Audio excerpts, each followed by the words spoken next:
अब मैं तुम्हें एक अंतिम अवसर दे रही हूँ। मुझे अपनी पूरी योजना बता दो, अन्यथा मैं तुम्हें इतना कष्ट दूंगी कि सह नहीं सकोगे तुम सब।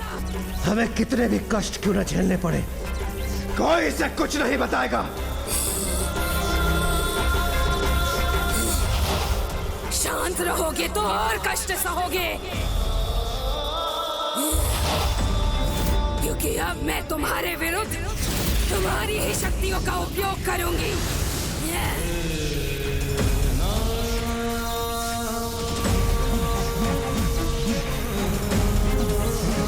दुष्ट असुरी, तुम कुछ भी क्यों ना कर लो, तुम हमसे कुछ भी ज्ञात नहीं कर पाओगी, कुछ भी नहीं।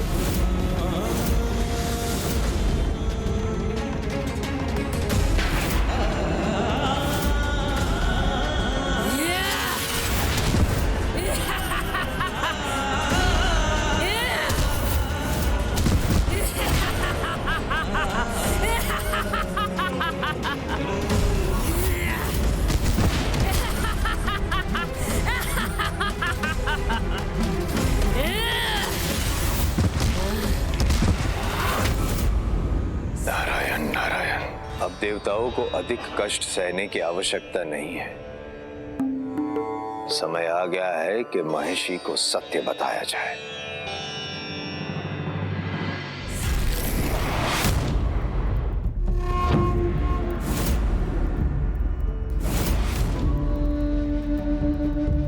अब समय आ गया है, मेरा समय।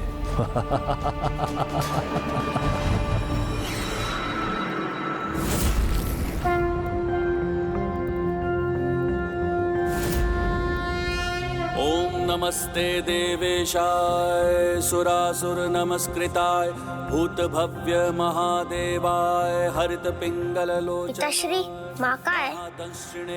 हाँ पिताश्री, माँ कहाँ है? पूजा की तैयारी तो वो स्वयं करती है ना? बड़ा विचित्र है, इतने वर्षों में आज प्रथम बार है जब पूजा का समय हुआ है और वो यहाँ नहीं है। तुम इसे शीघ्र जाओ और उन्हें यहाँ लेकर आओ। महाराज, महाराज, प्रणाम महाराज। महाराज, महारानी की अवस्था। जय हरिहरा।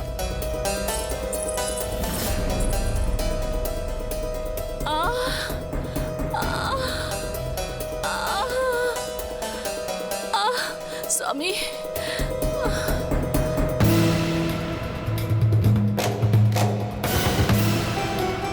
क्या हुआ महारानी, आप कुशल तो है ना? बहुत पीड़ा हो रही है स्वामी, कुछ कीजिए। आप चिंता मत कीजिए माँ। राजवैद्य कहाँ है? कोई शीघ्र जाकर उन्हें बुलाकर लेकर आए।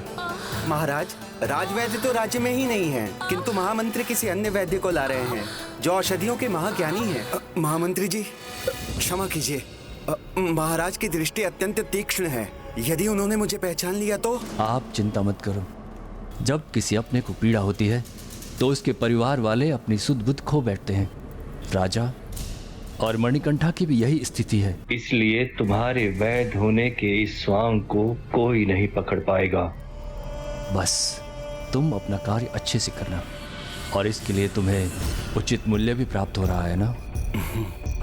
चलो आओ मेरे साथ, आओ। आइए आइए वैद्य जी, शीघ्रता कीजिए, आइए देखिए। प्रणाम महाराज। आइए वैद्य। भोजन में तो ऐसा कुछ ग्रहण नहीं कर लिया था आपने, जिसके कारण पीड़ा हो रही है? नहीं।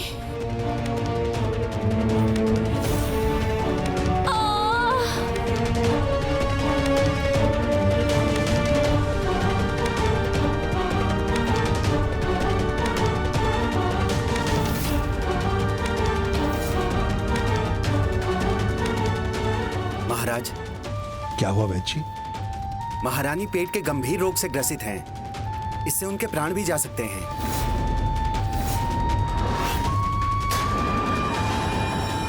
कोई तो उपाय होगा। उपाय है महाराज, किंतु अत्यंत कठिन है। आप मेरी कठिनाई की चिंता छोड़िए वैद्य जी, मैं महारानी के प्राणों के लिए कुछ भी कर सकता हूँ। तो सुनिए महाराज, इस रोग के लिए इन्हें बाघिन का दुग्ध चाहिए।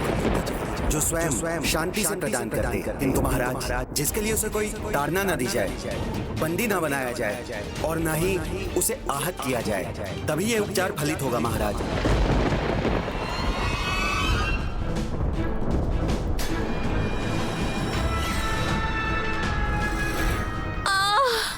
वैद्य जी, आप ये क्या कह रहे हैं? ये कार्य इतना आसान नहीं है। बाघिन का दूध लेकर आना, इसमें प्राणों के लिए संकट हो सकता है। नहीं नहीं वैद्य जी, आप कोई दूसरा उपचार बताइए।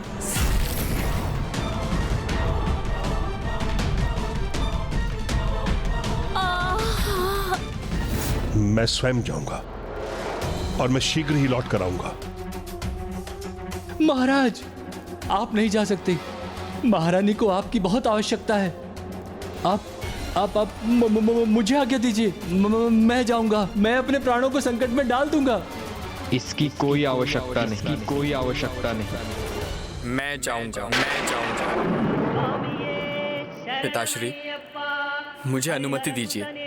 ज्येष्ठ पुत्र होने के नाते ये मेरा कर्तव्य भी है और अधिकार भी, और मुझ में ये संकट उठाने का कौशल भी है। नहीं पुत्र, नहीं, तुम नहीं। पिताश्री, हमें मेरे बारे में नहीं, माँ की चिंता करनी है। आप निश्चिंत रहिए, मैं शीघ्र ही बाघिन के दूध के साथ लौटूंगा।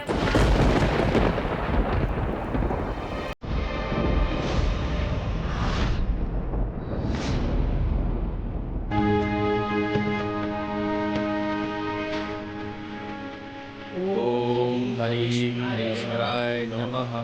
ओम हरिहराय नमः।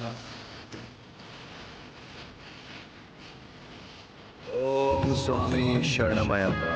ओम स्वामी शरणमयप्पा। महामंत्री परिवार में वैमनस्य उत्पन्न करने का प्रयास करता है, किंतु मणिकंठा का नैसर्गिक प्रेम मंत्री के इस स्वार्थपूर्ण वैमनस्य को क्षण में ही मिटा देता। ये मेरे कार्य को कठिन बना रहा है। कैसे दूर करूं इस कंटक को? भैया, मैं भी आपके साथ चलूं?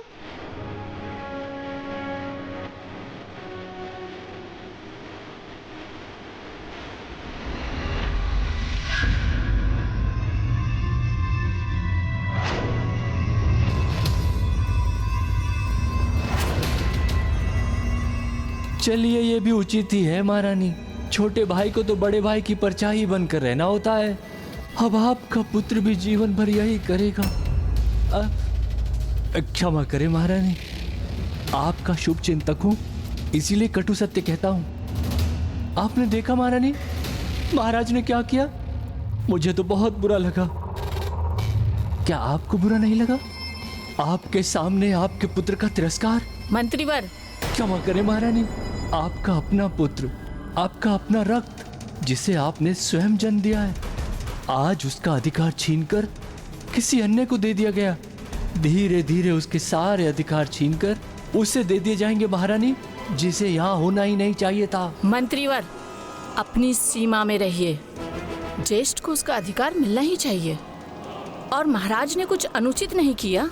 कल वही सिंहासन की शोभा बढ़ाएगा, इसलिए मेरे हृदय को दूषित करने के स्थान पर उसके लिए निष्ठा अपनाइए, क्योंकि समय आने पर आपको उसकी ही सेवा करनी होगी। महारानी, क्षमा प्रार्थी हूँ महारानी, परंतु मणिकंठा, जिसे मात्र आपने गोद लिया है, उसे सारे अधिकार प्राप्त हैं, और आपका अपना पुत्र राजराजन, जो आपका अपना रक्त है, उसे कोई अधिकार प्राप्त नहीं। बस इसी चिंता में हूं मैं महारानी। व्यर्थ है आपकी चिंता। महाराज ने मणिकंठा को और उसने अपने अनुज को उपयुक्त अधिकार दिए हैं, और न्याय इस राजवंश की परंपरा है। मुझे कोई चिंता नहीं। महारानी, ये ज्येष्ठ और अनुज का स्नेह कब तक रहेगा? और क्या आप इस स्नेह को सदा के लिए सुनिश्चित कर सकती हैं? क्या आप ये सुनिश्चित कर सकती हैं कि उनकी संतानों में भी ऐसा ही स्नेह रहेगा? नहीं ना?